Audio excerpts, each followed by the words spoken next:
Елімізде балалардың терезеден құлау оқиғалары жиілеуде. Сол себепті Нұр-Сұлтан қаласы Алматы ауданы полиция басқармасы бала жарақаты мен өлімінің алдын алу мақсатында ескертіп, келесідей қауіпсіздік шараларын сақтауды ұсынады. Көбіне көп қабатты тұрғын үйлерден балалардың терезеден құлау оқиғалары ата-аналарының қарауынсыз қалғандығынан болып жатыр.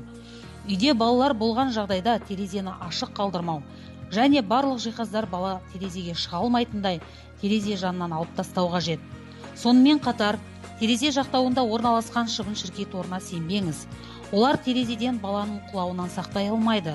Керісінше, қайғылы жағдайдың орын алуына әкеп соғады.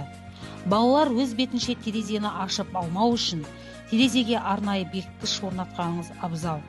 Біз айтқан ұсыныстарды ескере отырып, сіз жазатайым оқиғаларды және қайғының алдын аласыз.